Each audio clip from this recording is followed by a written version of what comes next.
Hello, everybody. Welcome to the stream. We're back and we're going through our second half of rankings tonight. We are ranking Gen 2 Pokemon from the Johto region, my absolute favorite region of all time, Pokemon wise. We're doing something a little bit different. Even got a little bun up going today, so we're going to have a little bit of fun ranking these Gen 2 Pokemon. But before I do, I want to shout out something. I shout out something every single time. And what am I going to shout out today? I'm going to shout out the two viewers that just came on through. I appreciate you coming in right away. Don't know who you are? Leave a comment, tell me who you are. Maybe it's my best friends. Maybe it's not. Maybe it's just some random people I've never met before in life. But regardless, I appreciate you coming through. The stream has been kind of inactive for the last month or so because, frankly, technical difficulties and mental health crises happened. So we're back at it. We're ready to go, and we're gonna have a fun time going through and ranking some Pokemon. Getting back to it. Character number one. It's really design when I say number one. Number one is design. Two is in game. Three is really character and other kind of nitpicky things that come from my own personal bias. But I really adore design work that tells you something about the character. There's a lot of things in Pokemon that are just cool. There's a lot of things in other media in general that are just cool, but they don't tell you anything about somebody. I love when a character design of a Pokemon tells you something about that Pokemon, so that's a big thing for me. Hey, boys time, baby! And of course, my best friend's here, ready to go. And my technical support has arrived as well. I love you, Manji. Love you. And you're going to be my shout out as always. Let's get to work. 51 through 100 more to go. Alrighty, we're here. This is the recap. We have 5 in the S plus category. We've got 1, 2, 3, 4, 5. We got 10 in the S category. High on Gen 2, obviously. 10 in the A category. We're up to 17 already in the B category. Only 6 or 7 in the C and 1 D. No fails right now. So it's going to be fun to go through the rest of Gen 2. I think we're going to get some more variants. But I'm generally high all the time. Totodile, very well placed, number one all the time. Totodile is just... It amazes me how much I get go for cutesy stuff now, because I was never that guy. I still don't think I am that guy, generally speaking. But alas, Totodile's well placed. Totodile's at the top of the rankings, along with a Togepi, Awesome, Espeon, and Umbreon. And we'll probably do some, B plus, B minus. I don't know if we need to do A plus, A minus, or an S minus category. I think those kind of speak for themselves, but I definitely think B plus, B minus, C plus, and C minus might be in line. So let's get to it. Wobbuffet. Wobbuffet's one of those Pokemon I think is most well boosted from its appearance in the anime. And it's time with Team Rocket. I like Wobbuffet. I think the character work is really well with Wobbuffet. Oddly, you get a lot of the character of Wobbuffet here. And I'm just kind of cruising through and I'm looking and I'm like, oh my god, I can't believe how high I have Wobbuffet going. Yeah, I like the derpiness to Wobbuffet. I like the the absurdity of Wobbuffet's design. Again, character work. There's some random people outside. My bad, I got distracted. I normally don't see people out my window. But the character work is there. Again, I'm big into character work. I like that it's odd that you have these three, this triangle of derpiness here. But Wobbuffet's derpy. It just wants to be included. It's there. All that's there with it. And I like the teeny little face coming off of the tail. I think that's a nice little unique little touch there. I'm going to give Wobbuffet a B. When we come to Girafarig, I have a hard time with Girafarig because I like Girafarig, but I guess I'll put Girafarig right here. And now that I think about it, I like Froligator, but it just keeps going down. I like Girafarig. I like the color contrast between my Girafarig. I love the concept. I just wish it was executed better. But I like the speckle notes to give it more of that traditional look of a giraffe. The odd little bulbs off the head are a bit strange for me, but I love the conceptual design work with the back half, giving a dark side, front half being more of this light side. And I like what they did with Farigarath, but again, it feels like unrealized potential to me, which is why it's a B versus something higher. I like Girafarig quite a bit, but it's just something's missing, and I don't think they've hit it yet. Then we go to Pineco. I oddly like Pineco quite a bit, but that's simply because I'm a nature lover. I'd say it's a lower B. I like it more than a lot of these Pokemon, but I can't say conceptually it's like something amazing. This is where simplicity, they gave a Pinecone eyes and said, here you go. It's a Pokemon.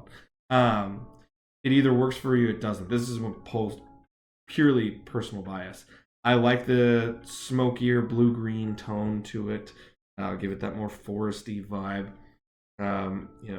I'm a huge national parks fan, as some of my viewers know. If you're catching me on YouTube later on, I've mentioned it 1,000 times in all of my regional videos. And it's something that I just love nature. I love, pine trees. I love you can see it. I've got a bunch of pine trees tattooed to my arm. I love nature, and I love the idea of just being like, hey, it's a pine cone. It either works for you or it doesn't. I know a lot of people that don't like Pineco. I do, simply because, hey, I like pine cones. I think they're cool. Oh, I got a dog barking. Right, awesome. Now we go to Fortress. I really despise Fortress. Fortress is a D. Mostly because of where it starts and where it goes. I don't agree with Pineco's bug typing, but I at least can kind of get behind it.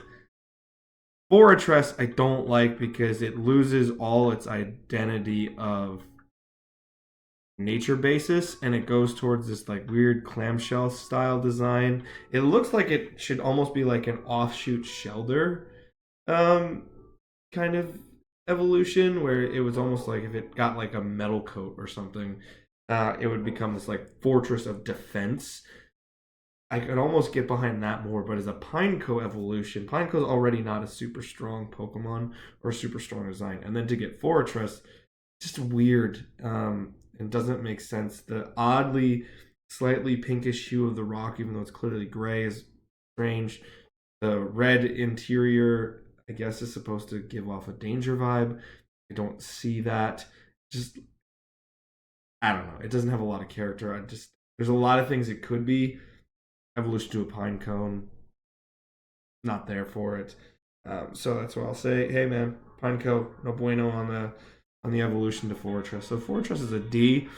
I don't think it's a complete failure of a Pokemon, but it's as close as I could probably get. And so I'll say Fortress is a D. I do know there's a lot of people that love Shiny Pineco. I don't love Shiny Pineco, but at least in the new games, I will say for Scarlet and Violet, the only reason this is D and not F is because at least I can see the exterior is far more metal-based and far more metallic versus just some weird clamshell that lives in a tree. So I'll give D instead of F for it on that. Dunsparce, I'm not one of the internet's. I'm not an internet trainer in terms of meme culture and everything. Dunsparce is a D. It's a fine Pokemon, not my cup of tea. I do like the color contrast. I like the little dumb derpy wings. I like the derpy nature of it. I think that's cool. A little bit of character work in there with the face being so docile. It's lacking something. It's lacking something hard. And for that, I can't go higher. And Dunsparce also kind of makes it even dumber, and not in a positive way for me. So that's all I'll say. It's a D, and it's an oddly large Pokemon for something that I always interpreted as very small as a child. Apparently, it's enormous, and it's just it's not my vibe. That's right to say it's just not my vibe. Like the colors, but other than that, it's not very appealing to me. Gligar. I like Gligar. Gligar is a... Keep going. We just keep going, guys. I didn't think I was this high on Gligar. It's weird to me how many times I'm stopping right to Igglybuff. I like Gligar because of the conceptual idea. Flying bat scorpion thing. What is it? It's a Pokemon and it works. The flying scorpion with this kind of rad punk-like attitude with the tongue out and the sharp stare. I love. Color choices slightly odd, but it's clearly giving me nods to Zubat. I showed this card yesterday during the stream. I don't think you can show me the color choices of Gligar and not go Crobat Zubat style, not get that homage. So it's clearly giving you that flying bat. And I think that's actually really smart, even though I'm not a huge fan of the color combinations, because it immediately gets you to think away from the scorpion. So it adds a whole nother dimension to the design and the character elements to it. Gliscor, I'm not crazy about. I think it's one of those Gen 4 evolutions that falls flat, but I do enjoy the character work of Gligar. I think it's a fun one, and so I'll go Gligar at the B level. Ooh, Steelix. Oh, God, I want to be high on Steelix. I just don't know if I can. Do I like Steelix more than these? Here's why I'll go high on Steelix. It's a high B for me because of this. Is Steelix my favorite Pokemon? No. I think I had a C or even a C minus to Onix when I did rankings of Gen 1. Because it was like, what is it? It's a rock snake. Does it go any deeper than that? No. What I love about Steelix was the capitalization on something that had potential and did something with it. When giving a metal coat to an Onix becomes something of an epic journey for you in a Pokemon game, which is kind of crazy. Because I got no beef with Onix. I'm always excited to catch an Onix, but Onix is one of those I'm like, oh, I gotta catch it, but I never use it. I love that Steelix becomes this very different basis for the rock snake, and just because it's coated in metal with that jaw, it gives it this whole dimension of character. It gives it a more sinister, villainous type vibe to give this idea of raw brute strength and power. I really like that. So the character elements are there. I like this shining metallic coat, just saying, yo, this is metal coat, come at me. I really do appreciate that for Steelix as well. And I love the more sinister eyes. I think those are really fun elements to it. And I really like the spinning body. It's something you can only really get in the 3D modeled games, but I don't use it, but it looks super cool. Yeah, that's where I'd say Steelix is. I love the rotating pieces of the body to give that extra dimension of digging, because Onix, it's always my question is, well, how does it dig? Steelix, it kind of is like, yo, I have a drill bit for a face and I have a spinning drill tail as a body, so you can kind of understand the concept to the actual execution of how this creature would exist. I really like those elements of Steelix. Which is really, really fun for me personally. So I'm going to say Steelix goes to high B category. Once we get that B plus in there, it'll be higher. Snubble. Oh, God. Snubble. Here's my issue with Snubble. I don't dislike Snubble, but I don't love Snubble. I swear Snubble is one of those Pokemon that just kind of exists on a day-to-day basis for me, and it either goes high or low based on the day. I like the Bulldog. I like the dress pink vibes to Snubble. I think that's kind of fun. Little character work to make this mean little Bulldog with a more feminine color palette is really interesting and unique and fun. It's more so I hate that I got fairy typing simply because it's pink. What about Snubble says fairy typing? Nothing, except, well, it's pink, so it's fairy type. So it's an interesting, unique typing that I don't agree with. But I like the four-tailed, pigtail, almost like ears. I think that's a really fun and unique way to do it. I love the dress motif with the speckles and the collar. It looks like I just went home to Wisconsin for family event, and old pictures were coming out, and I was seeing pictures of my aunt and my mom back when they first went to school in the 70s. And they had dresses like that, the classic old 60s, 70s dress for girls that had the bigger collar, a little bit more conservative, very girly girl. I really appreciate that in Snubble's design. Um, I think that's just a fun and unique way to take something that's always perceived as this big masculine sports mascot animal in the bulldog and go, let's just make it this really mean looking, grumpy bulldog, but let's go pink and foo-foo and fluffy. It's a very unique concept. I love the concept. It's more the typing. And I'm talking, and now I don't understand why Snubble goes higher. It's the conceptual work for Snubble that I really, really appreciate. This is concept executed well. This is concept executed meh.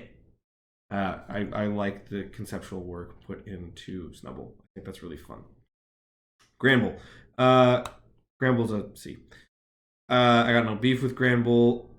It's a Pokemon and it's there, and it's just Snubble. It evolves. What does it evolve to? Granbull. And what is Granbull? I don't know. A pinker or a less pink, bigger thing with big jowls. They're not even teeth. They're just big pink jowls. That's it. It's just is. And that's one of those things. I think this is going to sound odd. The Pokemon that just are in the Johto region in Gen 2, that just are a Pokemon, they're not offensive. They're not problematic. They exist. I'd say Granbull is just a Pokemon that exists. But they're fine. So at least it kind of brings the whole generation up, because if the low end is just stuff that's not offensive that someone could like, and I mean offensive not in the oh my god I'm offended way, I mean more so in the okay, like the character design doesn't completely hit me over the head with something I dislike. I'd say that also oddly brings the generation up, even though we're talking about negatives. Granbull just exists. I think he exists along with some Flora, Togetic, Ariados, Ledian. They're all just Pokemon that kind of exist. Azumarill, even to a degree. I can even go up to Skiploom a little bit. Yanma. They just kind of exist, but they're fine. So there's no problems with it. Quillfish. Quillfish, I'm a pro wrestling fan. I listen to Jim Cornette all the time when he's talking about wrestling. He says lazy booking. I'm going to say lazy design here. Quillfish, again, it's a Pokemon that just exists. What is it? It's a Quillfish. What is it based off of? A Quillfish. And the color palette is one that's uninspiring. I love the idea of Overquill that was introduced in Legends Arceus. I wish we went more of that route of a new variation of Quillfish. Quillfish has potential, but it's just that. It's a pufferfish. That's it. Color scheme gives you nothing. Tail gives you nothing. Face gives you nothing. It's grumpy. And it's got those stereotypical early generation Pokemon eyes. This is definition of exists. Quillfish just exists. So I'm going to say Quillfish C. It's just that. I'm kind of going through. How many done? 5, 10, 25, 35.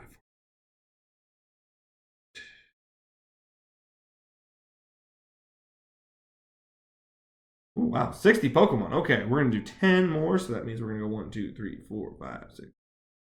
10. We're going to go through my boy Piloswine and then take a break. But we got 10 more to go before we take a break and do some organizational details as well. Scizor. I like Scizor. Scizzor's cool. I have a slight problem with the design work, but I like Scizor. Scizor is fun. I don't understand the red. That is a thing I don't get. for metal coat why a green praying mantis turns red when you give it a metallic object, but to each their own. But it still makes it look cool and badass. So I'm not gonna say it's problematic. It's not. It's not like it's an offensive red where I'm like, why? It just doesn't make sense to me. But I love how everything gets a more futuristic cyborg style of a Scyther, where it's like, hey, it doesn't have these giant bladed hands, and you're like, well, that's a downgrade. It's like, no, it gets these almost robotic, lifeless-eyed, pincers, and you're like, that's cool. I love the facial structure of Scizor. I think that's really fun. I like how the wings kind of come out a little bit more, but they're more reserved, make it a little bit more jetpackish. I like that. I love the pointed blade toes. I actually think that's a really smart design choice that is never talked about in Scizor. My thing is the lower body. I know it's meant to give more of the bug, but the lower region just kind of looks very odd and too large in my opinion. I know that's a hard piece to balance. I've done my own variation of Scizor in my own work before, which hasn't been unveiled in my region yet, but it's a hard thing to balance, and I just don't think it's not super well balanced in the final design for Scizor. But I love the angular face, the angular toes to give it that more sharp look. I think is really fun character work. Design's great. Red is a choice I wouldn't have made, but still cool. And it's weird because all those, it doesn't immediately scream, oh, I'm made of metal. I have this metal coat. I'm a steel type.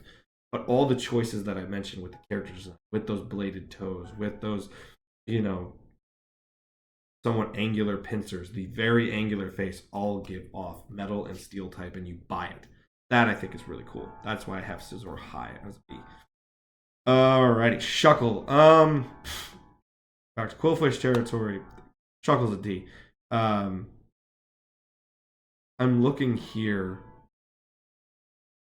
I'm just looking ahead. I think I can say it now. In my opinion, Shuckle's the worst Pokemon of Gen 2.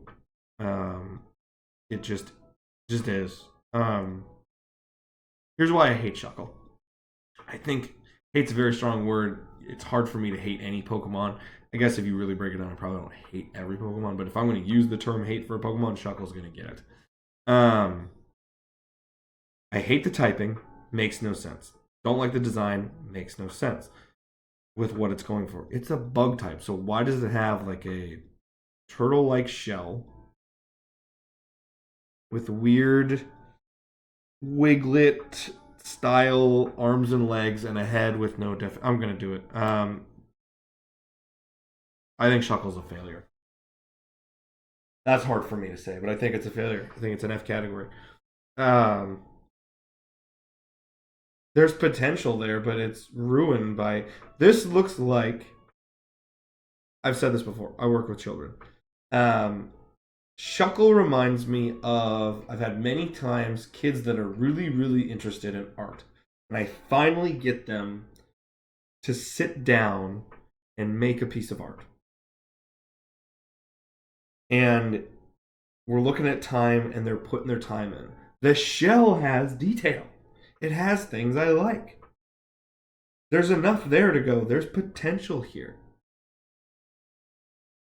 And it goes, and they have this wonderful base of a piece specifically for their art, their level of art, where you're going, wow, you're growing. This is really good. And then the arms come out, the legs come out, head comes out, and it's like they just went, oh, I'm running out of time and I have to get it done. Instead of just going, oh, I can visit Shuckle cute, but there just isn't really much to him. Yeah, it's cute, but there's nothing there. There's no use for it in game. There's no use for it in your party. There's no use for it design wise to say, oh, I want to keep this Pokemon. Shuckle is one of those Pokemon that I will catch simply out of necessity of the goal of trying to fill the Pokedex. There is nothing to Shuckle that makes it redemptive in my eyes, except the shell. And then the shell goes nowhere because it's ruined by this weird body, face, and legs. So I have to fail Shuckle in my opinion. That's where I'd say Shuckle F. Oh bueno. It's a higher F compared to a Mr. Mime or a Jinx, but still, I don't get it. I don't get it. Heracross, on the other hand, let's bring Heracross up. Alrighty. Yeah. I like Crobat more than I like Typhus. Yeah. Love me a Heracross. Heracross is great. I love Heracross's pins are done right. If you really want to break it down. I love Heracross's. It just looks big, bulky, gives it a power without saying, you know, without going over the top, like, oh, God, like, this is supposed to be brute strength powerful. Heracross has that without trying. That's what I love about this design. I love the horn coming off it with horn beetle ideas. Love that. I love the face, actually, because it says I can still be your friend. But then the horn tells you, but if you mess with me, I will wreck you. I love and adore those elements to Heracross. I love how it's balancing big, hulking, physical, brute strength, big piece of defensive armor, attack basis. All that's there with Heracross, and yet it still manages to go, I still want to be your friend, and I can just chill it with my homies. That is true character and design work at its finest. And the only thing I'll say is I wish there was a slight color variation here or there for my design preferences, but Heracross is dope. It's just super cool and really, really well done because it hits the subtlety really, really well. Heracross is a phenomenal Pokemon. I love Heracross. Ah, Sneasel. Again, Sneasel's high on my list. I really like Sneasel. Question is, do I like Sneasel more than some of these other Pokemon? And also, I'm going to bring Sudowoodo. I'll do this. I think that's more fair. I love Sneasel. I think the typing is slightly odd. Dark makes perfect sense. Ice, the ice is weird, but I love it because I'm pro ice and I'm pro Sneasel. I think if I were going to be a trainer myself, everyone always tells me fire because, oh, red hair, you love Arcanine. Like half the time you're in bright colors that give fire typing, and I get it. And I have a personality that's internal fire burning inside to a degree. So I get why people say that about me, but if I were going to actually pick a typing, I always think it's ice or ghost, just based on my preferences and what I love in the world, or grass. I can see myself being a grass type trainer. But I really, really love ice type, and I think ice type, unfortunately, isn't pushed enough. And I think this is when ice type was almost pushed a little too much, or a little too OP. And then they kind of went through this generation. I'm just looking through this generation quick. Look at this. Anything say ice about this except maybe these two? Nope. This gave me ice vibes. I don't know why it's water. I think it should be ice. But then, is there any other ice type Pokemon in any of these? Look it through. Nope. Nope. Nope. Nope. Nothing. And then everyone's like, well, it's got to be balanced. There's only a few Pokemon per typing here. Yeah, but look. We got Bug. Bug. Bug. Bug. Bug. Bug. Bug. Bug. Bug. Like, so many bugs in this generation.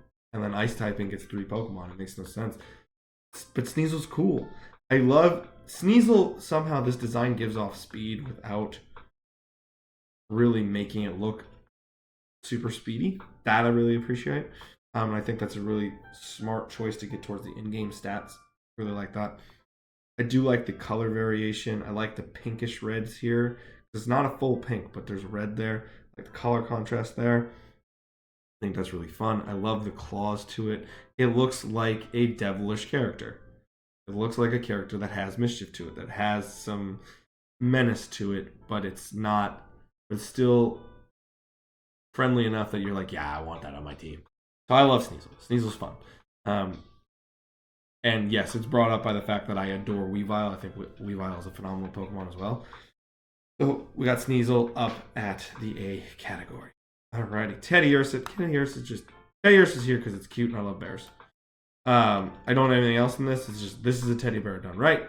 I like the moon symbol on the top of the head. A little bit different color variation would be fun.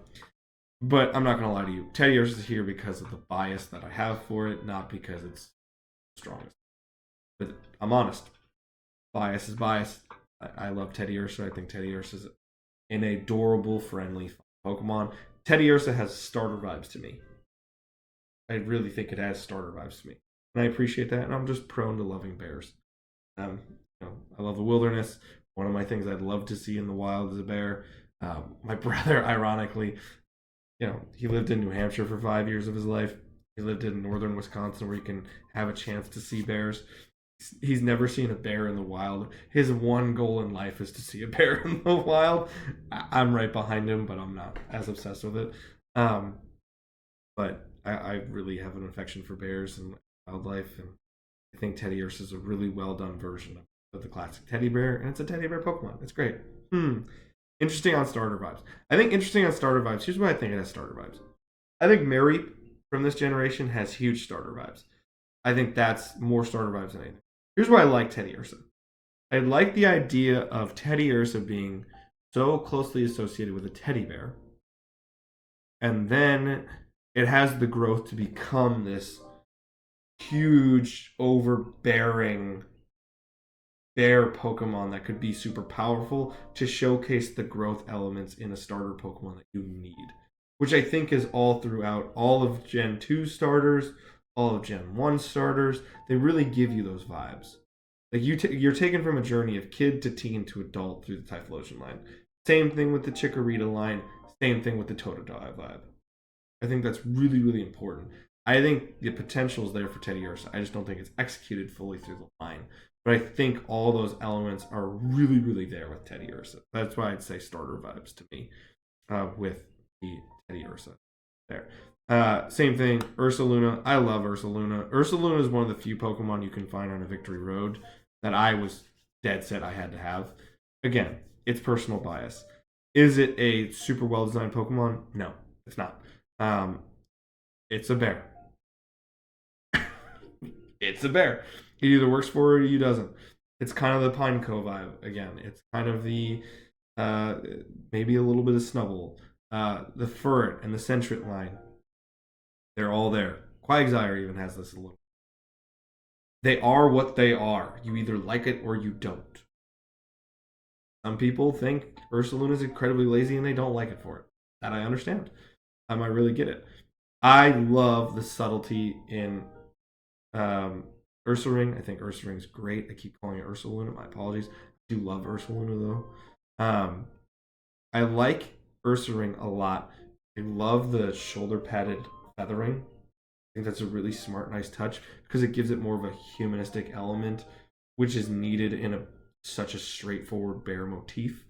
And it looks a little bit more frilled mama bearish, which is really cool and a smart touch to go from this cute, cuddly, adorable, curious Teddiursa to more of a hey, don't mess with my cubs kind of Ursaring type vibe. I just remember finding Ursaring throughout, the Victory Road segments, and near that Mount Silver segment in Crystal, and adoring Ursaring. And I was like, yo, I'll rock with this. Ursaring's cool. So again, bias coming out here. I like Ursaring, but I like bears. So that's why. Is it the greatest design in the world? No, it's not. Slugma. This one's hard for me. I'm gonna go C. I would consider it a D, but here's where I'll put Slugma. Fire Slug. Not what I would go for. It's going for more the molten lava effect. I like it. I like the concept. I don't like the execution. What I think what's really missing from it, I think what's really missing from Slugma is color contrast through the lava. I think if they did a more rocky my apologies. They did a more rocky exterior to it, or those bubbles where they're bubbling up. If they had near the bubbles more of that rock pebble look to it, or even put some rock pebbles up here on the crown pieces of the flame, I think that would go a really long way in making Slugma better, because it evokes two different type. It evokes different things and hints at where it's gonna go. So I just think Slugma's way too one note, so the designs never appealed to me. I get what they're going for, I just don't like the execution. Whereas Magcargo, I'm not a huge Magcargo fan, but I like the execution far more. That snail tail with fire poking out of it is really smart because it gives that rocky, volcanic vibe to it. I love the jowly lava coming through the headpiece and the mouth. That's really fun and enjoyable. Still wish there was some more rock in there to just give it some more body color contrast. But I really enjoy the back piece a lot, and I think that's the fun part for me. And then getting straight flame from it kind of looks as though something's seeping out of the earth that's uncontrollable, giving the elements of power. So I think design and character work are there. But is this a Pokemon you need? No. I'm looking. There's not a lot of fire type. Really, you go through this gen. I always feel like some gens kind of overdo fire typing, but I could be completely wrong about that. I think it's maybe just because we're so accustomed to seeing popular fire Pokemon that are starters. Maybe that's why I have that idea in my head. But I'm looking. Your options for a fire Pokemon in Gen 2, if it's strictly Gen 2, until you get to Kanto, you have your starter, you have a legendary Pokemon. I forgot about my boys. I forgot about my dog boys. Those are cool. But you have a fire snail that's not very cool, and then it evolves into a fine level fire snail. That's it. It leaves something to be desired, especially because they usually hit fire types out of the park when they do fire types really well. But there's something to be said about that. But it's a B. It's a fine Pokemon. Got no problem with it. Swinub. Swinub is a C due to potential. I like Swinub, but it's very one note. It just looks like a furball crawling across. It just looks like a furball or a dust bunny going across the floor. But I like the striping. I like the pig nose. There's potential there. But it's very one note and just kind of... This is a kind of Pokemon you could draw in 5 minutes. And go, it's a Pokemon. And they went, oh, yeah, sure. That's what Swinub gives me. But I like Swinub. It's one of those... It is what it is, and you either like it or you don't. And I personally like it. Now we go Piloswine. I actually adore Piloswine. Piloswine for me is an A. And I'm not going to lie. I'm looking.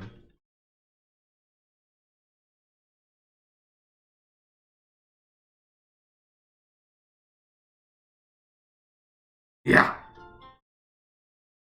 I'm that high on Piloswine. What I love about Piloswine is this.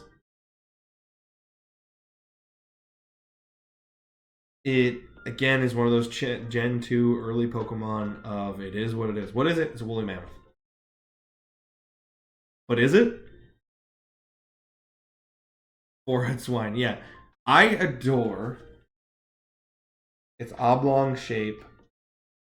It's classic. It's the mammoth hat from Flintstone. That either appeals to people or it does not. I adore it.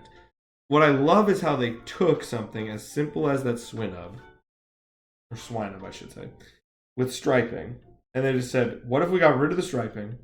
We gave it no pattern details whatsoever. And we just went, yo, what if we just do it all through shapes and fur? And it works. It's so brilliant due to simplicity. That's what I really like about it. Because what about that says ice? Nothing. And yet every time you see it, you're like, oh, it's an ice type. And you buy it. You buy it immediately. Because it brings you back to the idea of the Ice Age. Because they hit the woolly mammoth motif so well. but it looks like a friendly little pig, and also a friendly, woolly mammoth that you'd want to take home with you. And I adore that about Piloswine. I think Piloswine is the pinnacle of the evolutionary line. I don't hate Mamoswine, but Mamoswine was far lower on my list when I first got back into Pokemon, and it's only grown due to its use in Pokemon Go for me. Piloswine is the height of the evolutionary line, in my opinion. I love the shaping, the nods to the mammoth style hats, a woolly mammoth, the subtlety in the typing that works really well, and it just looks very friendly and fun. I adore that about Piloswine. I think Piloswine's great. And that's, I think, a good one to take a quick break on. So we've just done another 20 Pokemon. We have ourselves 1, 2, 4, 5, 6, 7, 8, 9, 10, 20. Oh, wow. We got 30 Pokemon to go. We got 100 more to go. That was my guess, but I couldn't remember if this is a 101 generation or 100 generation. So here we are with 30 more Pokemon to go, and we're going to take a quick break for my vocal cords. Should be about 90 seconds. So I'll see you in about 90 seconds. Peace.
We're back. Here we go. We got 30 more to go. We're going to take only one more. Here we go. So I think we'll do a little bit of maintenance right now. So we're going to do add row above, add row below. We're going to go here to the B plus and B minus categories. I'm just going to change the color quick on have them kind of right for you there.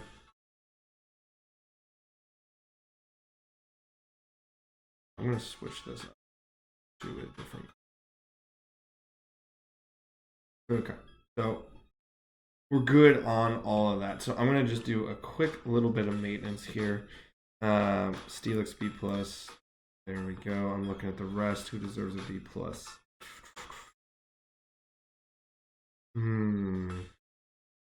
Honestly, I think Sentry's up there.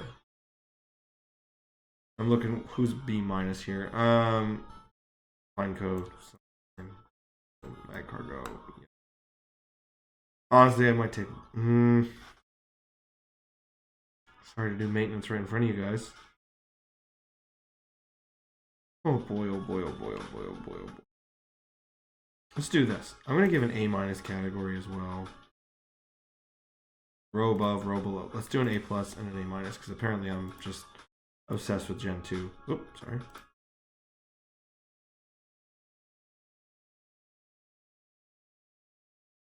Because I think the delineation is important for some of these guys. So we are going to do A minus here. So I'm going to go. Oh, this is tough. Yep. Oh.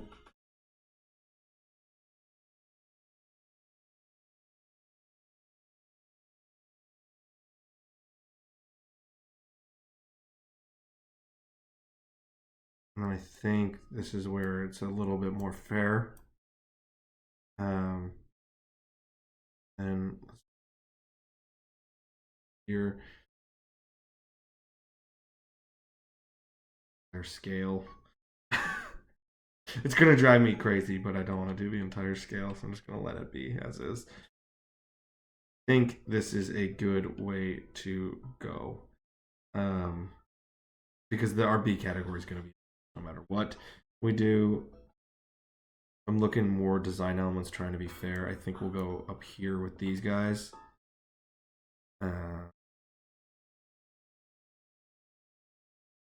Yep. Yep.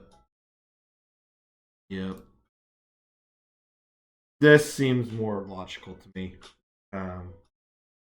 Far more balanced, far more in depth. I might give a C minus category. I don't think there's a C plus within the entire group, so we'll keep C as is, and we'll add C minus if we need it. But we're back to what we have: S plus S, and now we have A plus and A minus, B plus and B minus added to our tiers. There's a little bit more delineations, a little bit more legible for everybody, and we can go from there. So we're going to go through our next 20 Pokemon and take a break after that one, and then go to our final 10, and where we hit some of my absolute favorites. And we're going to go with Corsola. I like Corsola quite a bit. I'm going to go all the way to the A minus category, and I might even think of an A. Here's why I like it. And I'll move it in front of my beloved Bears. I love it because of the design work of it. And I think it's brought up a lot by Corsola, because it's part of that trio of nature was destroyed by human beings trio. If you see Hisuian Voltorb to normal Voltorb, Corsola to Corsola, there's one other one that's blanking on me right now, but it's clearly evolution of nature to what industry and humans did to us. Made us very upset and unhappy. I really dig that vibe. But I love how happy and peaceful it is, and the subtlety of that white being through the bottom belly piece is really, really important, because it takes from this one note thing to this delineated Pokemon that allows you to really appreciate the coral aspects of it. And that coral pink color, it's almost salmon. Really smart design choice. It makes it a happy Pokemon. It makes you think of vacation. It makes you think of these vibrant places. It makes you think of exotic places on the planet. And it makes it feel almost rare, because it makes you immediately go to coral reefs and how they're being bleached and we're losing them. And we're going to be a downer tonight on that point, but it's just the truth. So it gives all those vibes there, and I really appreciate that. So it hits the real life equivalent really well and brings it into a character mold. And I think that's really smart. So I'm going to go A minus for Corsola. Remoraid, on the other hand,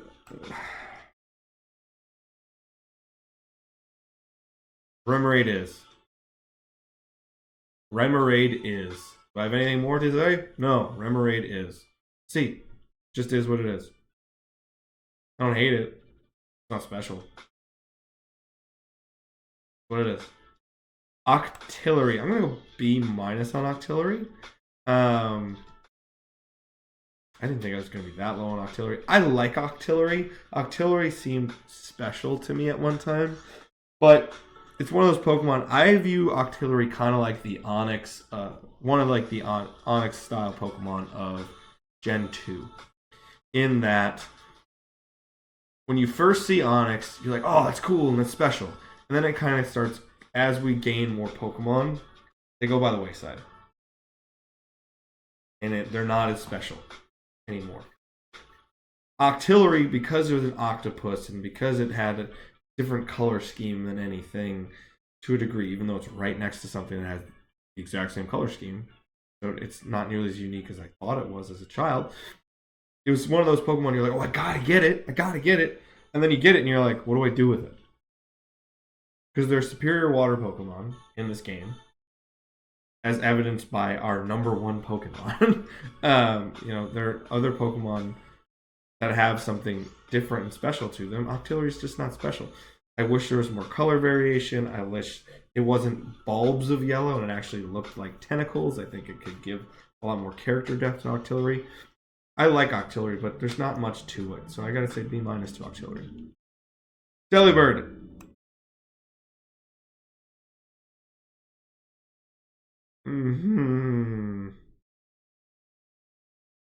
Okay. I'll go on Delibird here. Delibird is an S+. Fight me. Fight me. It's obvious that it's Santa Claus. I get it. I'm not a huge Santa Claus person. I'm not a huge Christmas person, but it's associated with winter, and that I love. It has the same vibes as Piloswine. What about Delibird? Just Delibird by itself says Ice type. Nothing. But does it immediately give you Ice type? Yes. Because of the association through what it's based off of, Santa Claus. But what a unique way to do a Santa Claus Pokemon. A tail present bag. Genius. It has enough bird elements that, unless you're looking for it, I know this is going to sound crazy. It took me years to realize Delibird was just Santa Claus.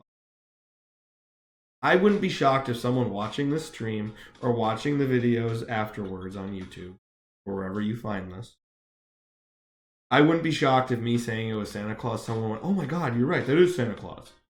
Because as a kid, I didn't see that immediately. As a teen, I didn't see it. I was just going, oh, Delibird, cool. It has the duck vibe to it, which, you've been a follower of my channel and my stream, you know I love ducks. So it has the duck vibe to it that I adore.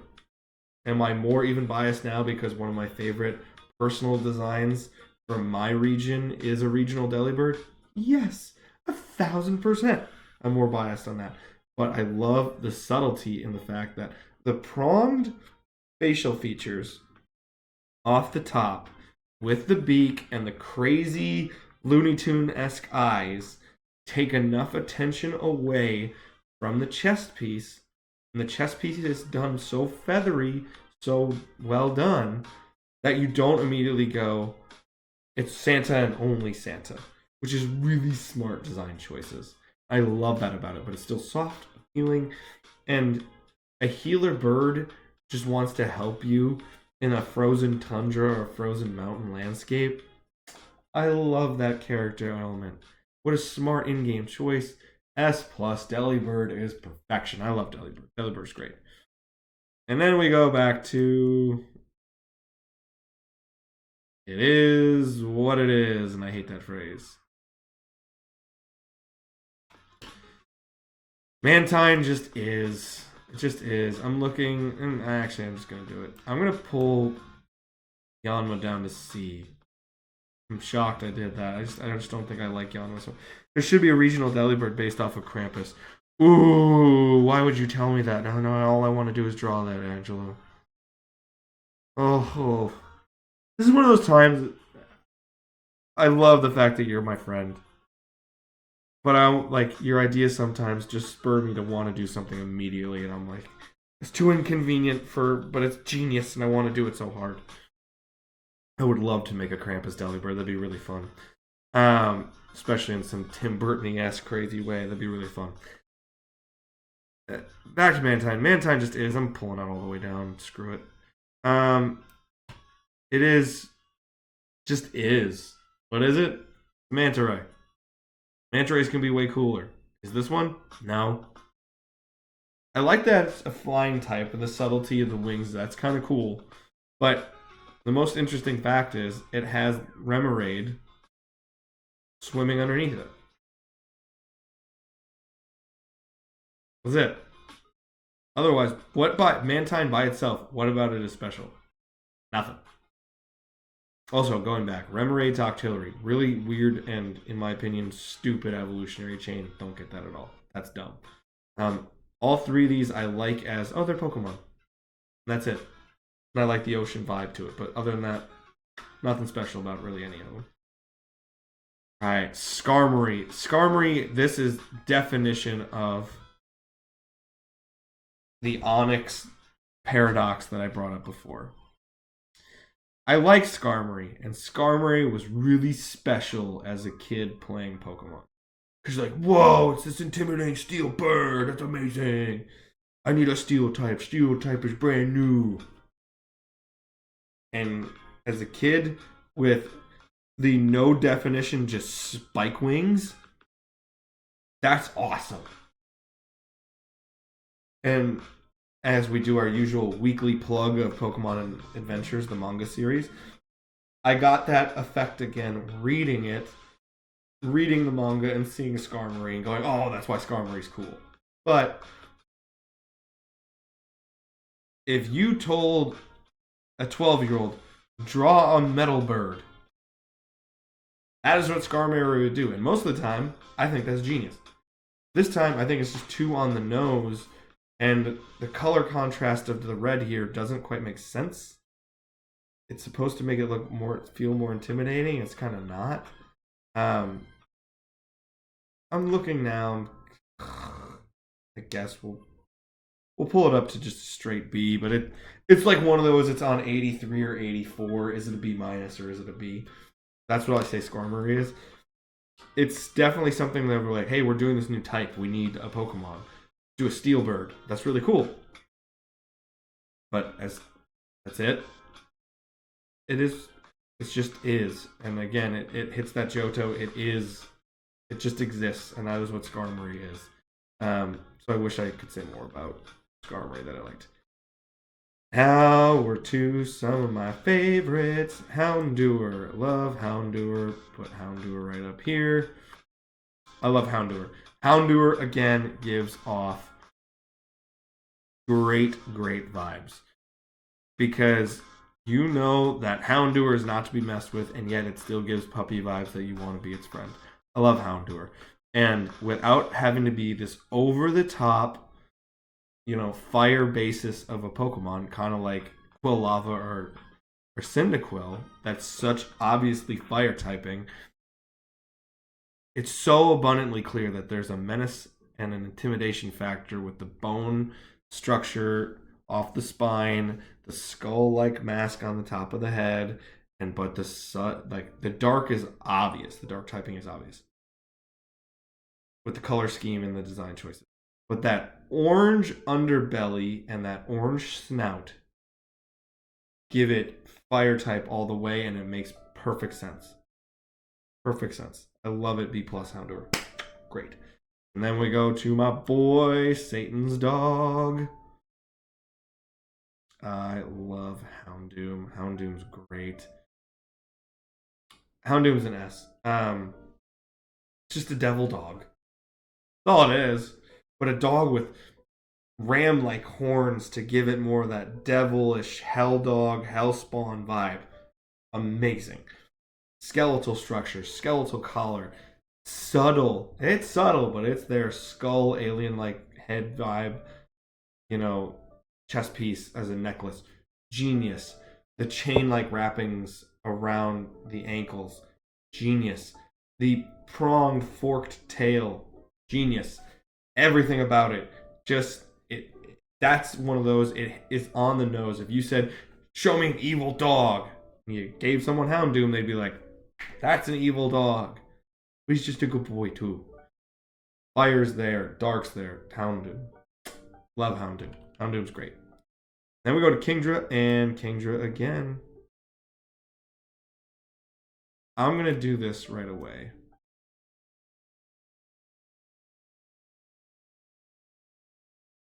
I adore Kingdra. I think Kingdra is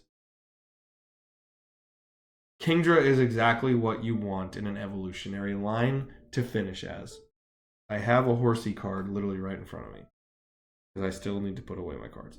Horsey is such a fun, little, inviting Pokemon. And Kingdra takes all the elements, keeps them similar, but makes it feel more majestic, more powerful, and you get dragon vibes off of Kingdra, which is super cool. But it's a unique way to give you dragon vibes, and I really like that. And I'm not gonna lie, I've done a mega evolution of Kingdra, and I'm really excited to one day show you guys. I adore Kingdra and all of the Kingdra, and it's going to be really, really fun to unveil that for you. But I love just base Kingdra. I think Kingdra's great. It's gonna be really fun. Also, I think I just spoiled something I wasn't gonna show you guys or tell you guys, but hey, keep fun watching my channel. But I really adore the dragon snout, the dragon fin off the face. It's so subtle, but it's there. I love the scaling. So you still get a seahorse out of it, but then it becomes this majestic, powerful dragon. What fun vibes. I adore Kingdra. Kingdra is great. And Kingdra is a reward for players. I think that's another thing in game that's important for Phanpy! Another one that's got starter vibes. Phanpy's great. I love Phanpy. Phanpy's A plus territory. I really, really adore Phanpy. I like that Phanpy's a little bit more one note, and that's strange because I don't always like that. But it's done kind of like a Piloswine in that the one note is really great. Phanpy has huge, huge starter vibes that I really, really do appreciate. And I just think that the clips on the ears, the clip on the nose, give it something unique and special enough to break up just the straight blue that make it just an elephant and take it to something that's completely different and unique in a Pokemon. So the colors, the bright colors work well. It looks like that's something that could be up in a nursery or a kid's bedroom. I watch a lot of HGTV and Love It or Listed, so I'm seeing a lot of nursery stuff from time to time when I watch those episodes. One of my comfort shows. And Phanpy looks like it could be in a nursery and be a kid's best friend from the time they're born till they grow up. And I really appreciate that, and that's why I think it has starter vibes, and that's why I think it's an A+ Pokemon. I think Phanpy's great, and the more I keep talking, I'm just going to keep sending Phanpy up higher. And then Donphan. Donphan's one of those that at first I probably wouldn't like as much. I don't like Donphan as much as I like Phanpy. I love Great Tusk more than I love Great Tusk. I don't know if I love it as much as Phanpy, but I adore Phanpy's evolution of this prehistoric beast of a Great Tusk. That's really cool. With Donphan, it's gonna be crazy to people. It's kind of like the Santa vibe here. I didn't even realize it was a tire until I was an adult. I'm ashamed to look at that and look at Pokemon designs and break them down like this all the time and not know it was a freaking tire. And my shame also tells me how much I appreciate and love the design because it was done subtly enough and well enough that someone trying to pay attention to those details didn't immediately get it. Because the ears come out and give it a different vibe, the tusks come out, so you're not thinking a tire, which is always in line, is going to have these angular pieces outward. And it looks like a hulking beast that grew. My only concern, not even concern, my only problem with Donphan from Phanpy is I think it needs a middle evolution to get from Phanpy to Donphan. It almost looks like two different Pokemon where someone drew a Phanpy, someone created Phanpy, someone created Donphan. And then they're like, it's almost as if they're like, well, we really want these Pokemon. They're great Pokemon. How do we get them in game to make it work? Well, that's kind of elephant and that's kind of elephant. They evolve from each other. You're like, no. What about Phanpy? Gives any Donphan vibes? Nothing. What about Donphan gives any Phanpy vibes? Nothing. They just so happen to have elephant-like things off them. That's it.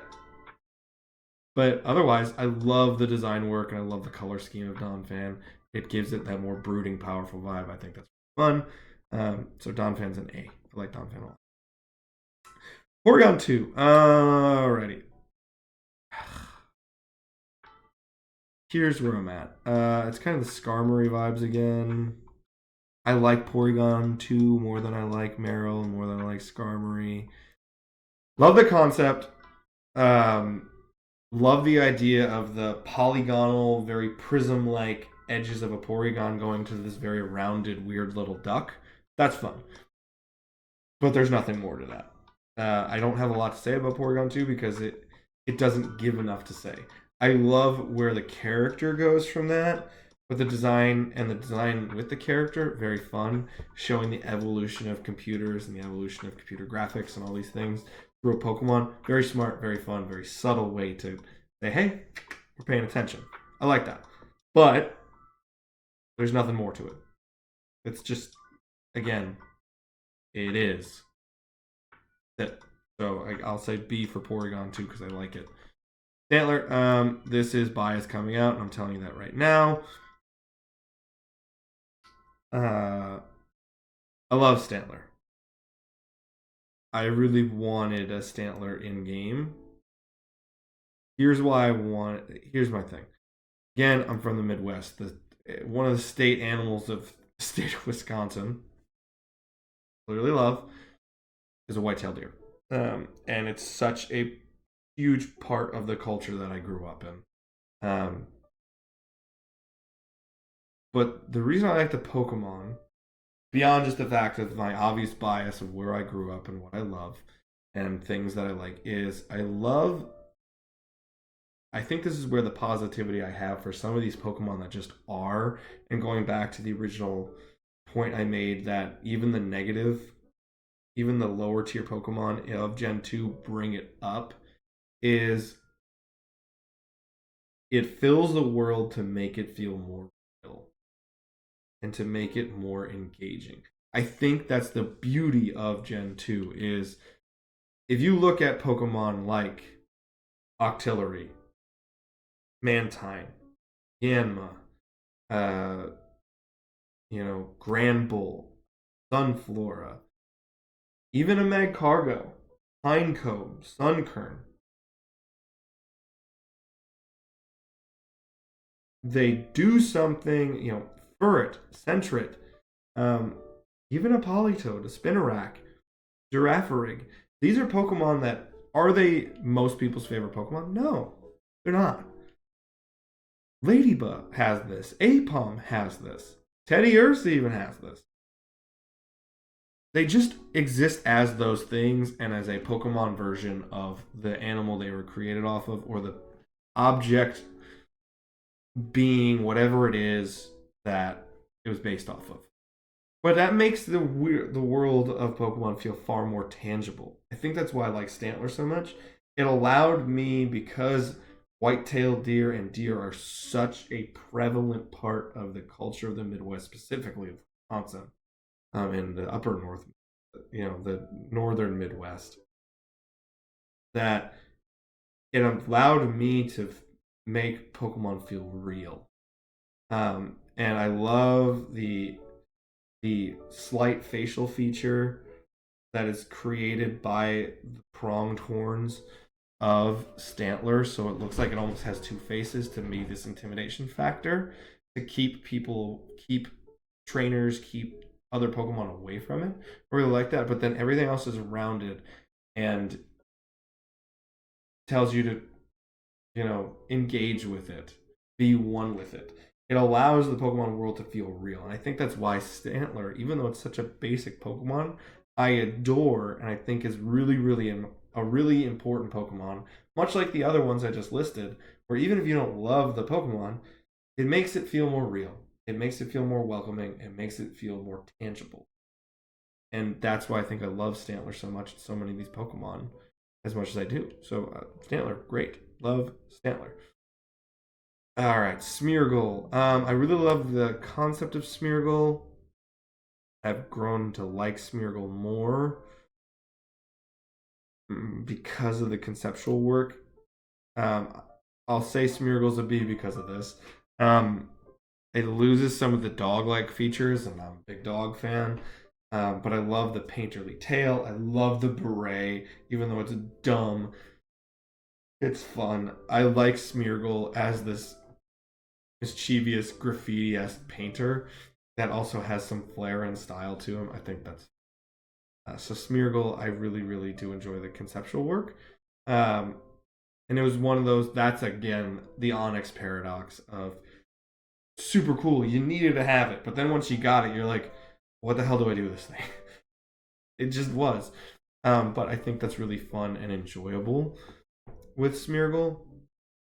And I think that's where my love for Smeargle comes from. Is it's just such a unique Pokemon.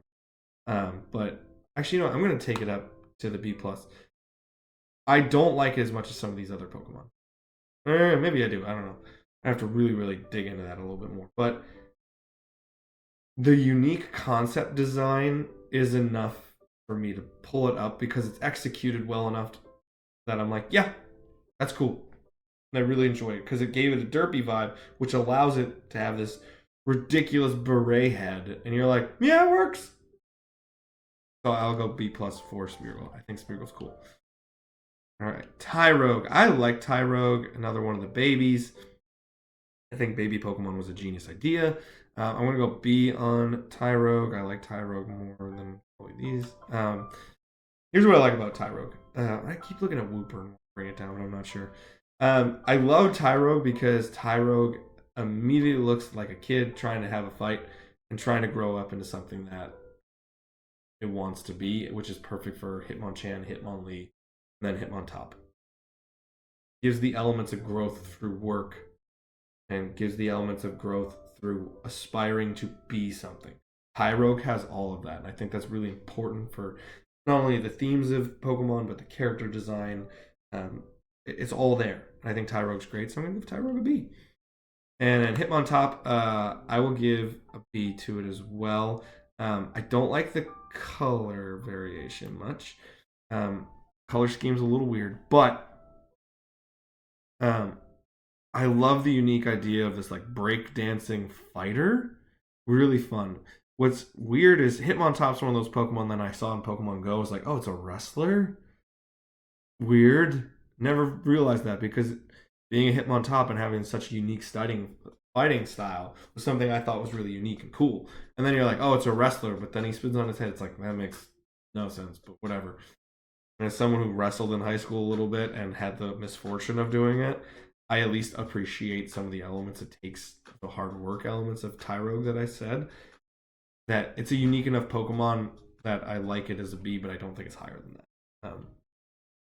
But Hitmontop's a cool Pokemon. Smoochum. Smoochum is Jinx done right. I like Smoochum. Fun little baby Pokemon. It's B. Smoochum gives off little kid trying to be something it wants to be. That's why I like Smoochum. I like the frayed, weirdly cut bob haircut, the Dutch boy painter, haircut. Love that. I think that's fun. Love the little sprigs off the top. The weird lips work for it because it looks like a little kid trying to do something. And I love the diaper look. It feels like it's something on Rugrats.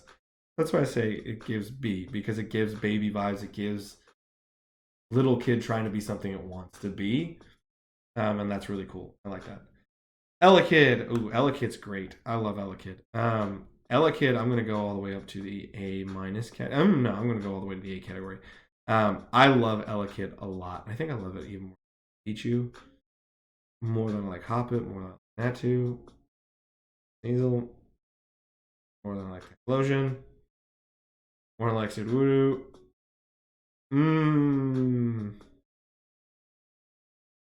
Here's the range in which I think I can't believe what I'm doing right now. I'm gonna go all the way to the F category for Elekid. It could go anywhere from A- to S. It's crazy that I thought that way. I love Elekid. Elekid, what I like about it is what I don't like about Electivire. It's so obviously a plug-in to, it's so obviously a plug to an electrical outlet off the top. But what I love is the striping, the body. It gives off, what is it? It's a Pokemon. Well, hello for the raid party there, Christy. What up? Some birds from Christy's channel have landed. Appreciate you guys coming in. Welcome to the Gen 2 rankings. Thank you so much. Appreciate you guys rating and joining me. Well, hello there, everybody. Thank you. You just got in time to see Elekid as an S for me. Um, oh, thank you guys for rating so much. I have words for your swim up. I'm here, happy to hear. Why a swim up is high or low? That's what I need to know. Sorry, I'm getting distracted for those who are watching otherwise, but what is it too high? He too low? Okay. That's if I were gonna move him and move him up. I like Swinub. I just think the potential's there and the design work isn't. He's just a little guy. Yeah, that's why I like Swinub. That's why I have Pillow Swine so high. I love Pillow Swine so much. Um, but thank you. Appreciate the rating party. Love you guys. Um, Pillow Swine. Okay, okay. Calm down now. Pillow Swine's awesome. With Elekid, what I like about Elekid is what is it? It's a Pokemon. And then it takes this idea of a plug into an electrical outlet and it makes it something totally unique and different. Totodile also deserves up there. I just keep looking at comments and not talking about what I'm doing, which I love though. Which is what happens when your friends raid your channel. I love that. What I like about Elekid is the creativity of taking something so pedestrian, making it super cool. It feels like the most unique idea someone could do, and it's done really, really well, and gives a more friendly element to a cool potential Pokemon like Electabuzz. I've always loved Elekid. I think Elekid is amazing. Love the striping. Love the almost goatee, but it's not a goatee. It's a belly piece on Elekid. I love that it's got the headpiece that is, fearsome, but also powerful, but also cute and adorable. Love Elekid. Elekid's a great Pokemon. S. S. S. S. S. S. I'm also thinking, just because you guys came through, that I am not going to take a break, and I'm going through all these Pokemon all the way through. I was going to take a break after Miltank, but I'm not going to, because I want to keep the energy going, because you guys make me happy. So thank you again for joining. Yeah, Shuckle's an F. I can't deal with Shuckle. Magby.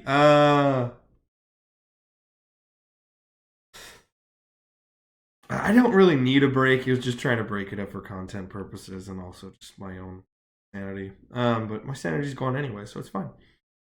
Magby. Oh, this is the only baby I'm kind of not on board with. Ugh.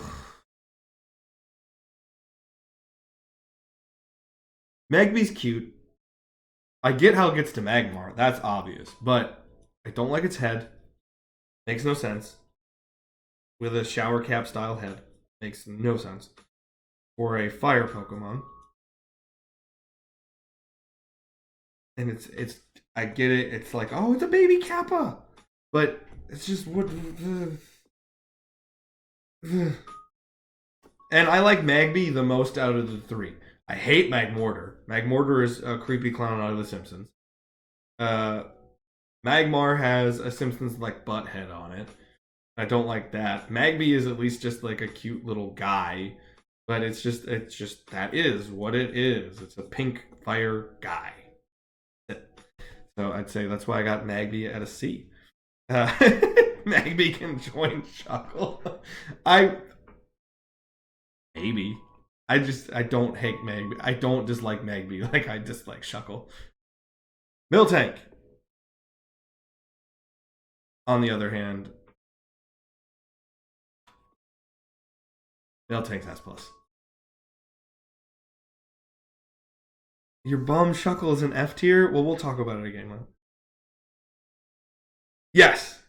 Miltank 100% is an S plus Pokemon. Here's why. One, complete bias.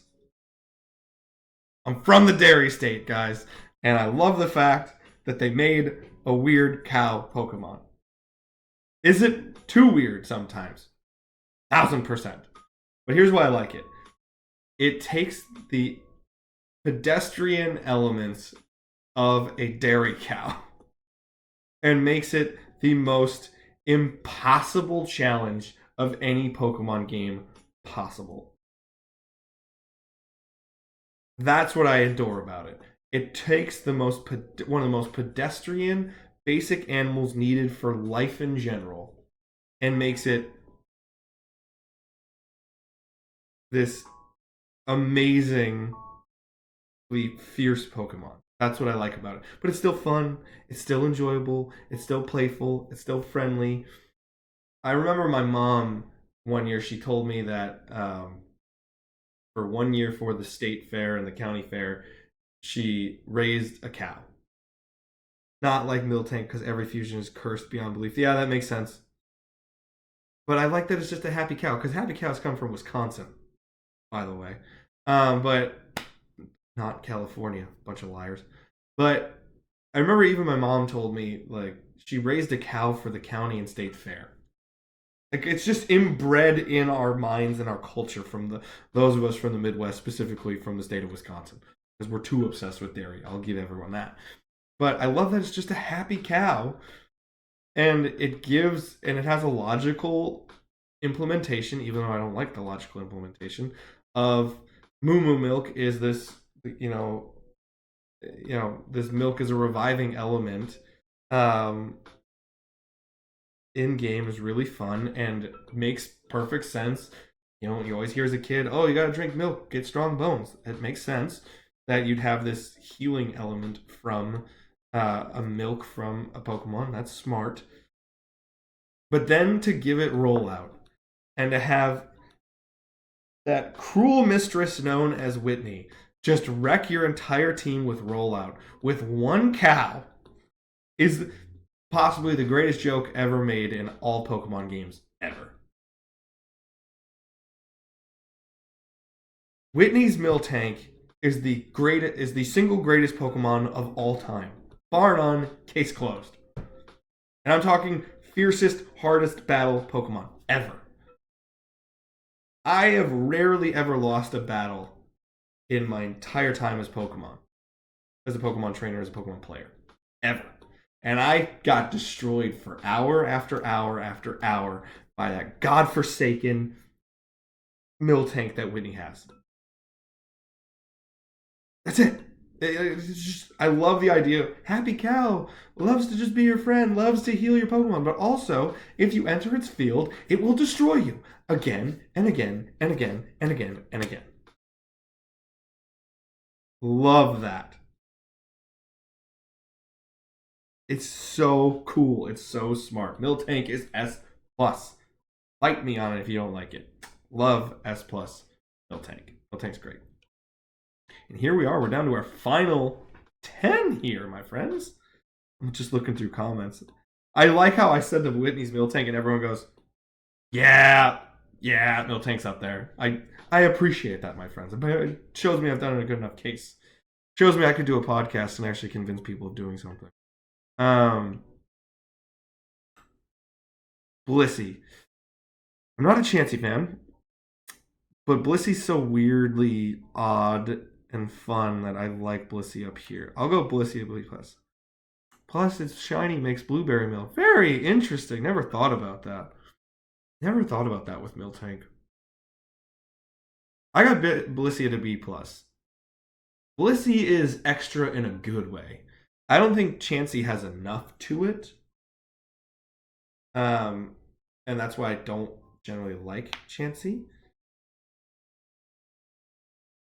But I adore Blissey being extra because I like the color contrast of the whites. I like the feathery look. It looks like this. It's almost like Chansey got to be this healing angel. I really like that vibe. I like that the egg is still there. It looks more parental. It looks like a caregiver. But I love that it gets this feathery, angel, angelic vibe to it. I think that's really fun and a really smart play on healing and taking care of people or taking people to where they finally need to be. I think that's a really smart thing. Even the name, Blissey, it's so much sense.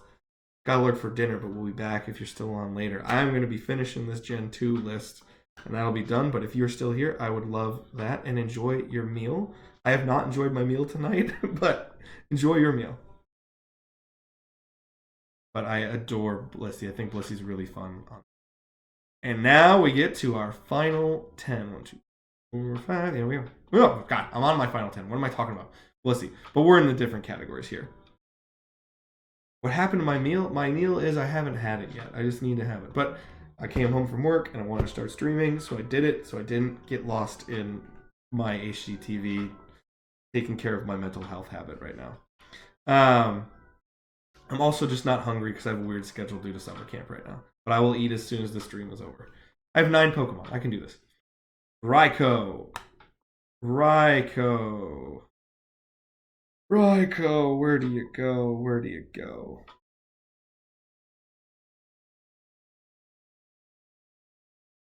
Yeah, I think that's where I like Raikou the most.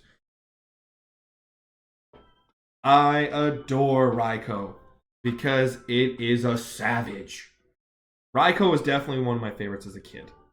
I love the fact that it's a saber-toothed tiger. I love the saber-toothed tiger striping being used for an electric element. I think that's so cool. I love the electric tail, but it's done in the sky blue color, giving it more that lightning-esque blue color. Love that. I love the cloud effect given off of the purple. I'm not. I think I maybe would have done an even softer faded purple than what they chose, but I adore that. I adore the features being given where you get the points again, where Raikou's face has the 4-pointed star, and then Entei gets to the 5, and Suicune gets to the 6. So I love how they keep going in the counting order. I think that's really fun from, Articuno, Zapdos, and Moltres. I love that they keep the counting vibe in such a subtle vibe. That's a really nice touch on the Pokemon creator part. But Raikou just looks like a savage beast that's also got some majesty to it. I love Raikou. Raikou's dope. In-game, beast. Speed, phenomenal.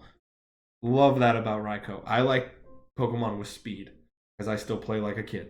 I like Pokemon with speed, and if I were a trainer, I'd be training speed. Even this other thing that I do, for those that don't know, huge football fan. I scout players for the NFL draft every year. One thing that always takes players higher up in my rankings is speed, because you can't teach speed. You either have it or you don't. I love that in Pokemon as well. Pokemon either have speed or they don't. And you can technically increase it, but it's hard to take something that has very little base speed and make it a phenomenal speed threat. Whereas something like an Arcanine or a Raikou has speed and will take you down. I adore that factor, and it looks like it's fast. It looks like it's a predator. It looks like a savage. But all the electric elements are there without having to just put one lightning bolt on it and say, ta-da, electric. Love it. Raikou's great. S. And then Entei, I'm not even going to debate it. It's going all the way to the top. Love Entei. Entei is one of my favorite Pokemon. Entei is the only Pokemon I've never caught to this day, which is probably one of the reasons. It's the, I have all these Pokemon cards laced around me right now. Oh, hey, Cyndaquil. Eee. I'm surrounded by Pokemon cards right now. Never caught an Entei. No, it's the one I never caught. Caught Raikou really quickly, and Suicune, I got through everything that you're supposed to do in Crystal. Entei, I just could never track that down, and it was the majestic beast I could never. But I love the elements of that give fire through subtlety for Entei. I love the cloud feature of almost the smoke coming off of the back of a fire. I love the redder shades of the brown. Oh, well, doesn't bode well for. You can call me a fake fan all you want, but when I'm drawing mega evolutions of it and making it even more crazy, don't tell me a fake fan. And also, I see you being Mr. Chaos there, Angelo. I see you. But I love the elements to Entei so much that give fire without doing it. What I really also love is, again, it looks like a savage beast. I love going back to a comment before I finish this one. Angelo is chaotic evil. That's what he is. They're the if they wanted to put a character on, a character alignment board and they needed my help, I'd literally just take a picture of Angelo and go, that's what chaotic evil is. That's Angelo. But going back to Entei, I don't know about that. You really like to gaslight people. Chaotic evil is there. But with Entei, what I really love is it has the similar things to the chained ankles of Houndoom. And what I always interpreted and really liked about that was it looks as almost it's a brace to say it has to be shackled because it's too powerful. That's how I interpreted it, and I really, really enjoyed that element of Entei. And I just think the the facial pieces make it look like a majestic thing. This very regal, king-like, emperor-like being. And the flowing smoke cloud fur also give fire, but they give the regal, majestic look. But then the untamed fur, the back spike pieces, the shackled look, those enormous paws, all give savage beast. I love the dichotomy there through the Pokemon. I love that being totally great. Entei is an S+. I love Entei. And we go to Suicune, and you're going to get the exact same thing. I like Entei more than I like Suicune, but it's not by much. I don't get water vibes off of Suicune. That's the only thing that's always thrown me. I always remember it. I remember Aurora Beam being the Pokemon, or being the move of choice for me with Suicune, and it was Ice. But I've said this many times. Anytime Suicune has come up in a video on my channel or anything like that, there's not a more majestic Pokemon than Suicune. There's not a more elegant Pokemon than Suicune, in my opinion. I love the very loose, flowing, whimmed tail pieces. I think those are really nice. They almost kind of like the majesty of. I don't really care for low level stuff of this, but occasionally, every 4 years when the Olympics is on and they do the floor routines in the Olympics, it reminds me of the twirling teams and those kinds of things, and the floor performances. That's what the tail gives off, and gives that regal majesty to it. That's really cool to me. I love the more crashing, cascading wave look that Suicune has through the purple hairpiece. That's really cool. I like the icy crystal-like vibe of the six-pointed headpiece. That's really cool. I just like Suicune. It's just such an elegant, well-done, well-designed Pokemon. Beautiful. Beautiful Pokemon. Love Suicune. And now we're down to our sixth and our final real evolutionary line here of the day. Larvitar. I'm not a huge Larvitar fan, but it's a well-designed Pokemon. I like Larvitar, but I'm not dying to have a Larvitar. But Larvitar is one of those rewarding player experiences in-game that you have to give respect to. I like that Larvitar is just, what is it? It just is what it just is. It's, first of all, it's adorable. It looks like a little kid, but it looks like it has some toughness. What really takes over the top for me is, I like the Witch's Broom tail. That's really cool. The headpiece is great. Belly's great. Everything's there. But what really takes it over the top is just that little spike streak under the eyes. That takes it from, oh, it's a cute little Pokemon, to, oh, this thing can wreck you as well. So there's dichotomy there. There's a dimension there that I really enjoy. And I think that's so cool with Larvitar. So it's a fun case for Larvitar that I really enjoy for A-. He's an evil little cutie. Yeah, he can be an evil little cutie. Which is why I just, a couple weeks back, I was watching some of the Johto anime, just trying to, kind of get more references to things and understand a little bit more about why people like the anime a bit more. And everything about Larvitar was just cute little baby. It had no evil menace to it, which I thought was interesting. Pupitar. Oh gosh. Okay. Here's where I'm gonna go. I like Pupitar's design and concept. I just don't like Pupitar. But I love the conceptual idea behind it being this armored shell for Larvitar not being ready to be the mythical, powerful beast that it will become. So I like the idea of gaining this chrysalis, this bug-like shell. I just don't like that it never got a bug typing. It just never made sense to me.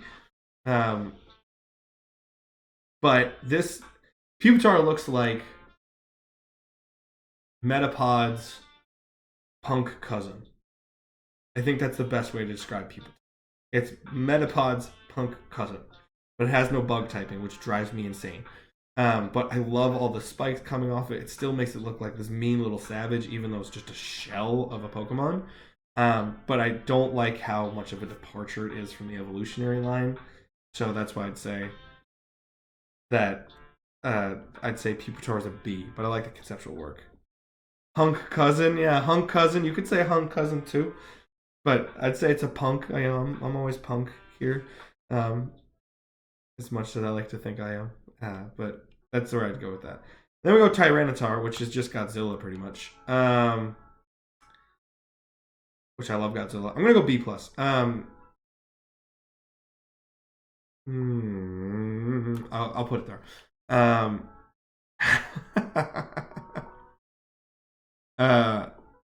I'm just looking at the comment section, just laughing away. I like Tyranitar's overall Godzilla-esque vibe, and I enjoy the power that's obvious through Tyranitar being this like dinosaur, lizard, dragon thing. The typing always threw me off. That was a bit odd, but that is something I can kind of get over to a degree. I just like Larvitar so much, so I don't like that the evolutionary line kind of goes, it valleys instead of crescendos, and doesn't just go, V and go up. It kind of goes V and goes up, but it doesn't hit what I think is the high point, which is Larvitar. But overall, Tyranitar is a great Pokemon, and as a Godzilla fan, yeah, I like a Godzilla-esque Pokemon like Tyranitar. I just think the sprite work, the artwork for Tyranitar makes it look like a savage, which I love.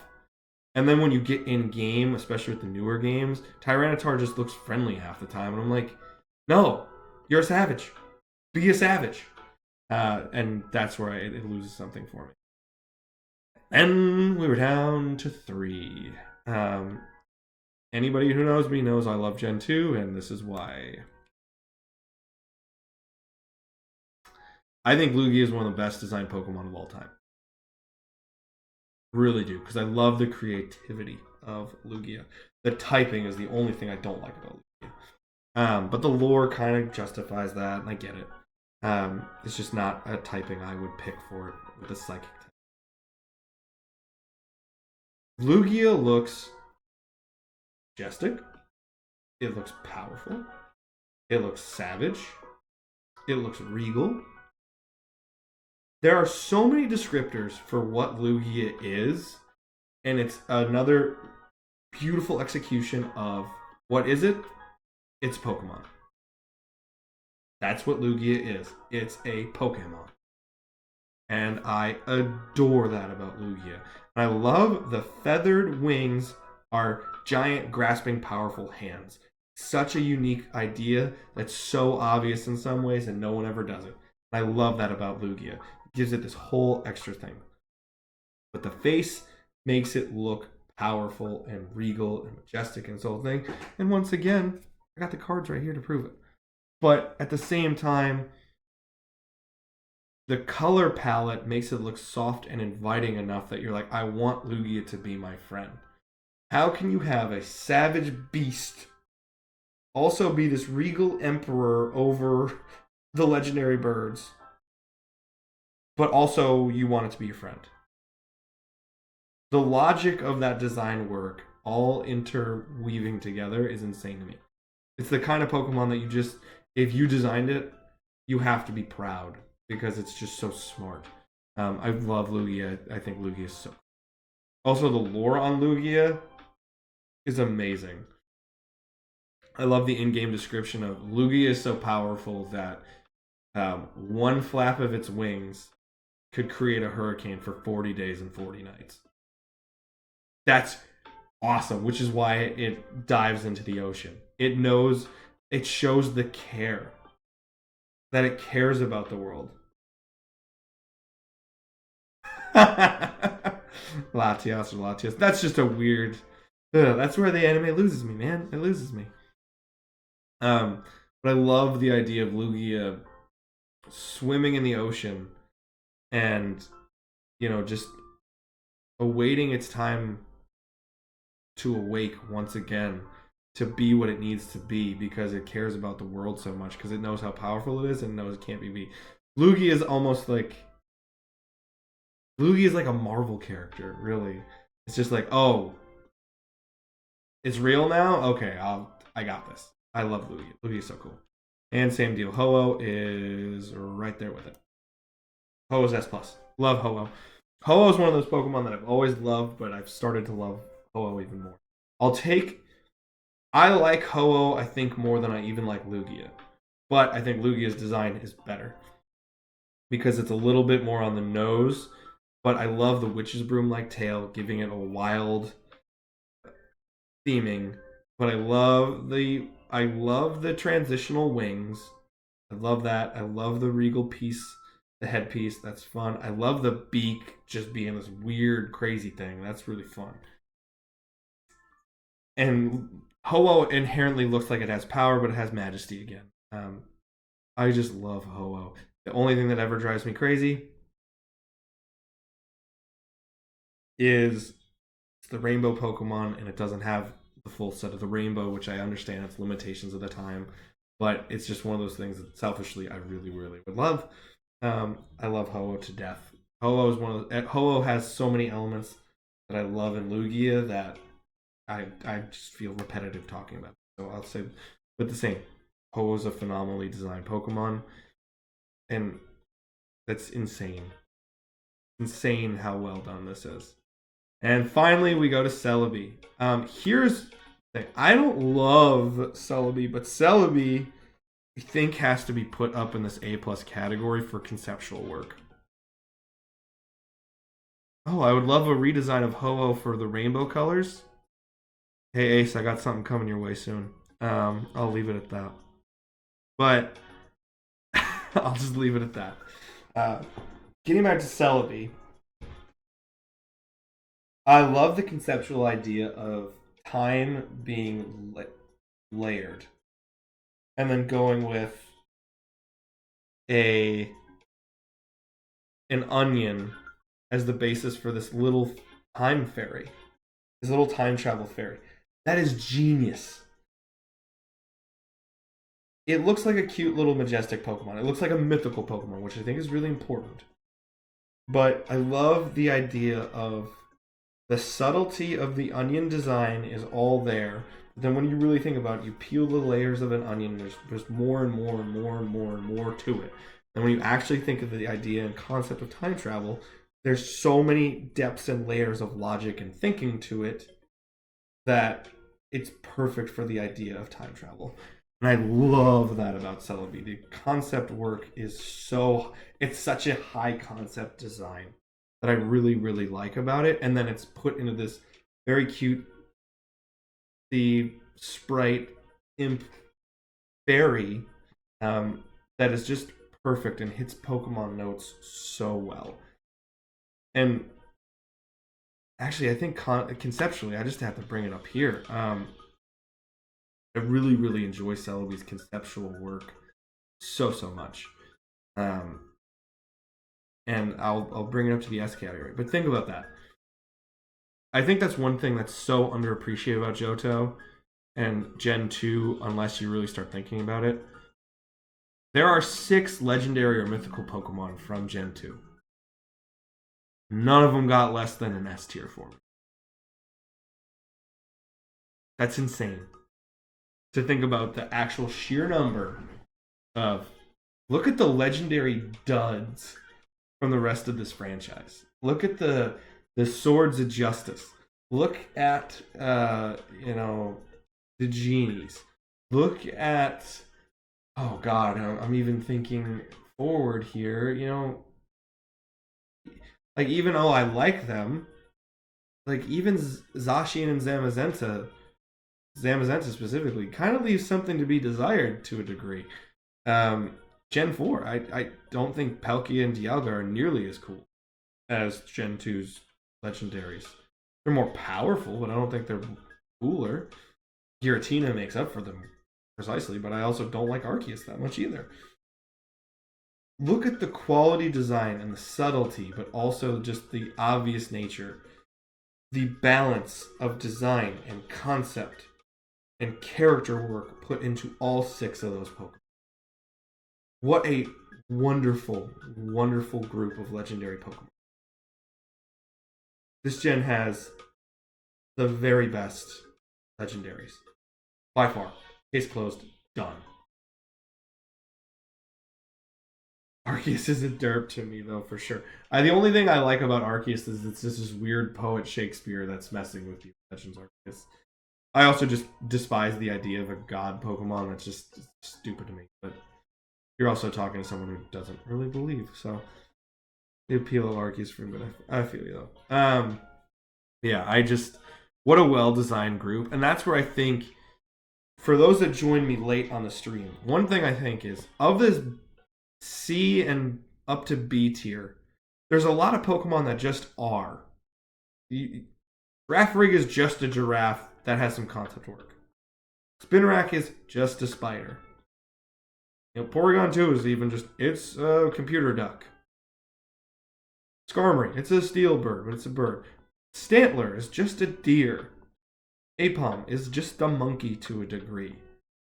You know, Skiploom, it just is. Magcargo just is. Octillery is just an octopus. Pineco, my god, it's literally just a pinecone. Mantine, it's just a manta ray. But these are the lower tier Pokemon. And they're all fun, enjoyable little Pokemon. They fill the world and make it more tangible and more real. But they're so simplistic in their design. And then you come up and then you look at all the conceptual work that goes into Totodile, all the conceptual work that goes into Togepi, all the conceptual work that goes into Bellasso and Delibird. And then you get those legendaries. Just brilliance and genius throughout.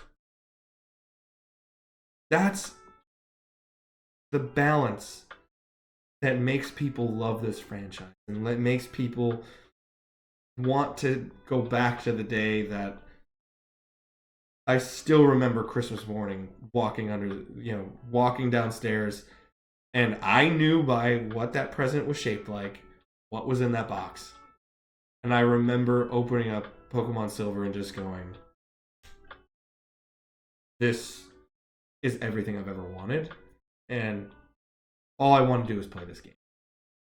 And it's these designs, it's these Pokemon, even from the subtle ones that are just fill the world to these beautiful, majestic, regal creatures that are so high concept pieces of art that make you want to play this game franchise forever and ever, even though we all have problems with the franchise, even though we all have complaints about it in some way, shape, or form.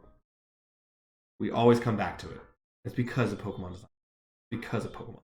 I think that's a really important note to remind yourself of when you get down on the franchise, which I think is super cool. But here we go. Look at this. A pretty well balanced, for the most part, generation. We have one lone F, and it's a Shuckle. D is a Lantern, Dunsparce, and Fortress, which is 3 Ds is not bad. C category, we're over here. 1, 2, 3, 4, 5, 6, 7, 8, 9, 10, 13, 15 Cs. It's not bad for a generation. 5 B minuses. And, 18 Bs. That's crazy, dude. Crazy. B pluses are great, dude. 3, 4, 5, 6, 7. 13 B pluses. 4 A minus. 8 A's, 7 A pluses. My God, we're double digits on S and S plus. My gosh, what a good generation. And yes, I'm biased. I know. I love this generation, and it's my favorite by far. And I'm hoping that shows in my own Pokemon region, but I haven't unveiled a lot of Gen 2 stuff, unveiled a lot of Gen 1 remake stuff, but or regional variants and all that. But what a great generation! What a fun time for Pokemon fans to have this generation, and I can't wait for more Gen 2 content in my life. I can't wait. And I really, really hope the next Legends Arceus style game goes to Johto, because I think that just opens up a world of possibilities in so many different ways. But has enough legendaries to really give it a scope, but doesn't have enough legendaries that it gets out of control and it's not just a catch event. It really gives depth to these characters that these Pokemon are. I love Gen 2. What a fun generation to grant, and what a fun time with all of you. To all my friends, to all my followers, to everybody that's on the stream right now, thank you so much. Anyone who's watching this after the stream is over, VOD style or on YouTube or whatever you're finding us, thank you for watching. The last month and a half of my life, outside the last 2 weeks where it's just been maintenance and recoup, has been a very, very stressful and hard time for me mental health wise, with very many days of mental health crisis to a degree. And I appreciate the hell out of you for just watching and enjoying it for me. And it feels good to be with you guys again. So thank you so much. And I will go eat and go take my little man bud out and enjoy my night. Thank you guys so much. It is very much appreciated. I hope you enjoyed the content. Follow, like, subscribe, do whatever you got to do. But I'm just glad you're here. Thank you so much. Love you all. Good night.